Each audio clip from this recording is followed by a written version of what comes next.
Hi అండి అందరికీ welcome to my channel Chaitu's life style. ఇంకో సరికొత్త బ్లాగ్తో మీ ముందుకు వచ్చేసాను. ఎవరైనా సబ్స్క్రైబ్ చేయని వాళ్ళు చూస్తుంటే వెంటనే సబ్స్క్రైబ్ చేసి పక్కన ఉన్న బెల్ ఐకాన్ని యాక్టివేట్ చేసుకోండి. అప్పుడు నా నుండి మీరు ఏ నోటిఫికేషన్ మిస్ అవ్వరు. సప్త శనివార వ్రతం ఇంట్లో చేసుకోలేని వారు ఇంట్లో నార్మల్గా 2 పిండి దీపాలు పెట్టి పూజ చేసేసి 7 వారాలు వడ్డీతో కలిపి 8 వారాలు గుళ్ళో ఇలా దీపారాధన చేసి స్వామిని దర్శించుకోవచ్చు అనమాట. నేను అంటే ఎవరిని చూసి ఇన్స్పైర్ అయింది కాదు. నార్మల్‌గా అయితే అందరిని చూసి ఇన్స్పైర్ అయ్యి సప్త శనివారం వ్రతం చేద్దాం అనుకున్నాను. బట్ పిల్లలతో నాకు అవ్వదనమాట అదంతా. సో, అందుకని నేను ఇలా చూజ్ చేసుకున్నాను. ఇలా అయితే ఈజీగా ఉంటుంది. మనము ఆ పూజ కంప్లీట్ చేశామన్న సాటిస్ఫాక్షన్ కూడా ఉంటుందనమాట.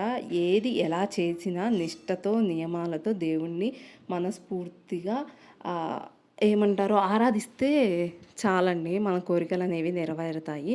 నేను గుళ్ళో వచ్చేసి ఈ విధంగా చేస్తాననమాట. ఫస్ట్ ఉన్న ప్లేస్‌ని వాటర్‌తో నీట్‌గా క్లీన్ చేసి, పసుపేసి ఇలా అలికి దానిపైన బియ్యం పిండి, ముగ్గు కాదు బియ్యం పిండితో ఇలా అష్టదళ పద్మం ముగ్గు వేసి 4 సైడ్ బార్డర్స్ కూడా ఏసి, పసుపు కుంకుమ పెట్టేసి, దానిపైన ప్లేట్ పెట్టి దాంట్లో పిండి దీపాలు నేను ఎలా చేస్తానంటే ఆవు నెయ్యి, పాలు, బెల్లం ఇవన్నీ మిక్స్ చేసి బియ్యపు పిండిలో పిండి దీపాలు అనేవి నేను ప్రిపేర్ చేసుకుంటాను అనమాట. అండ్ మీరు పాలు వచ్చేసి ఆవు పాలు కూడా యూజ్ చేయొచ్చు అనమాట. వీటికి నేను నామాలు పెట్టట్లేదు, ఎందుకంటే టెంపుల్కి తీసుకెళ్ళాలి కదా, అక్కడ నాకు కుదరదు. అందుకని కుంకుమ బొట్లు పెట్టాను. కుంకుమ పసుపు బొట్లు పెట్టేసి దాని లోపల అక్షింతలు వేసి ఇంకా నేను పూజ అనేది చేసుకుంటాను అనమాట ఇట్లా.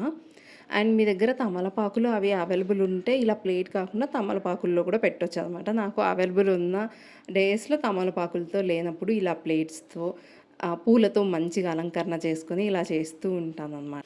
పూలతో అలంకరణ చాలా ఇష్టం కదా స్వామికి, ఆయన అసలే అలంకార ప్రియుడు. సో నా దగ్గర దొరికినన్ని పూలతో మంచిగా చేస్తానన్నమాట. ఒక్కో వారం ఒక్కోలాగా చేస్తూ ఉంటాను. అండ్ ఇక్కడ అరటిపండు నైవేద్యంగా పెట్టి ఇంకా పూజించేస్తున్నాను. నెక్స్ట్ ధూపం కూడా ఇష్టం కదా దేవుడికి. సో ధూపం కూడా ఇక్కడే పెడతానన్నమాట. ఇంకా టెంపుల్ లోపలికి వెళ్ళి దర్శనం చేసుకుంటాము. దీంట్లో ఏమన్నా తప్పులు ఉన్నా కానీ ఏమన్నా మిస్టేక్స్ ఉన్నా let me know in the comment section, నేను కరెక్ట్ చేసుకుంటాను. ఓకేనా. ఇంకా ధూపం ఇవన్నీ నేనే కాదండి, నేను ఫస్ట్ వచ్చాను ఆ రోజు అంతే. చాలామంది వెలిగిస్తారు. లైక్ కొంతమంది అయితే 2 పిండి దీపాలు మాత్రమే వెలిగిస్తారు, కొంతమంది 9 వెలిగించేవాళ్ళు, కొంతమంది 8 వెలిగిస్తున్నారు, కొంతమంది 7, కొంతమంది ఓన్లీ 1 పిండి దీపంలో 7 ఒత్తులేసి అలా వెలిగించేస్తున్నారనమాట. నేను ఇక్కడ చెప్పడం మర్చిపోయాను, నేను ఒక్కో దాంట్లో 7 ఒత్తులు ఏమి వేయలేదండి. 2 ఒత్తులు కలిపి ఒక ఒత్తిలాగా చేసి వేస్తాను అనమాట. అండ్ నేను వచ్చేసి నువ్వుల నూనె యూజ్ చేస్తున్నాను. ఆవు నెయ్యి యూజ్ చేసినా కూడా మంచిదే అనమాట.